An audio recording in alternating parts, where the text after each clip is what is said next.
नमस्कार बंधुरा नवदिगंत चैनल पक्ष থেকে আপনাদের সকলকে জানাই স্বাগতম। তো বন্ধুরা এখন আমি আপনাদের সাথে যে আপডেটটি শেয়ার করতে চলেছি সেটি হচ্ছে আজকে কিন্তু লিস্টেড ছিল স্কুল সার্ভিস কমিশনের চাকরি বাতিল মামলা। তো এই মামলায় আজকে কি নির্দেশ দিল মহামান্য সুপ্রিম কোর্ট এবং এছাড়াও এই মামলা আবার পরবর্তীতে কত তারিখে শুনানির জন্য লিস্টেড হলো, কি হয়েছে আজকে সুপ্রিম কোর্টে বিস্তারিত আপনাদের সাথে জানাতে চলেছে এই ভিডিওতে। আপনারা সম্পূর্ণ ভিডিওটি দেখুন, ভিডিওটি আপনাদের ভীষণ ইনফরমেটিভ হতে চলেছে। তো চলুন তাহলে না বিস্তারিত আপডেটটি দেখে নিই। তবে তার আগে বলি, যারা প্রথমবার চ্যানেলটি দেখছেন আপনারা অবশ্যই চ্যানেলটিকে সাবস্ক্রাইব করে নেবেন এই ধরনের আপডেট সবার আগে প্রথমে পেতে। তো চলুন তাহলে আমরা জেনে নিই এবারে আজকের আপডেট সম্পর্কে।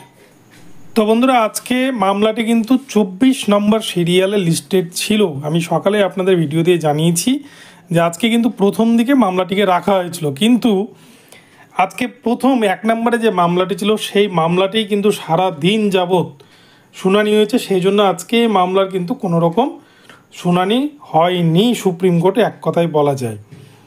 তো এই মামলা আজকে কোনো অর্ডার পাস হয়নি, আজকে মামলাটি কিন্তু ওঠেইনি এক কথায়। তো মামলাটি আবারও আগামী কালকে লিস্টেড করলো সুপ্রিম কোর্টের রোস্টার অনুযায়ী। তো চলুন আমরা এবারে কজ লিস্টটি দেখে নিই। তো দেখুন বন্ধুরা, এই যে যার ডায়েরি নাম্বার 18-822-2024, যে মামলাটি কিন্তু ফিল্ড হয়েছিল 24 এপ্রিল 2024 তারিখ সকাল 10টা 1-এ।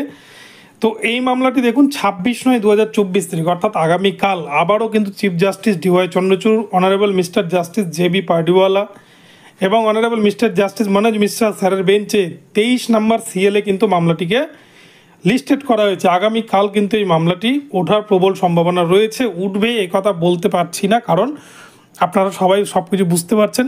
তবে আজকে 1 নম্বরে যে মামলাটি ছিল একটা গ্লাস ট্রাস্টের কোম্পানির একটা মামলা। তো সেই মামলাটি কিন্তু সারাদিন ভোর যাবৎ শুনানি হয়েছে, সেই জন্য আজকে বাকি মামলাগুলো শুনানি হয়নি। তো সেই মামলাটিকে কিন্তু পার্ট হাট করে রেখেছেন বিচারপতিরা। তো সেই মামলাটি আগামীকাল শুনানি হচ্ছে না, আগামীকাল তারপর থেকে কিন্তু 2 নম্বর সিরিয়াল থেকে মামলাগুলোকে ধরা হবে। তো সেই জন্যই মামলাটি এগিয়ে গেছে।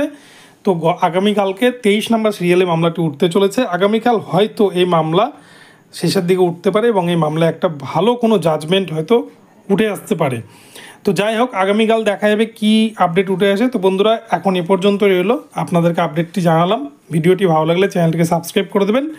দেখা হচ্ছে পরবর্তী ভিডিওতে। ধন্যবাদ।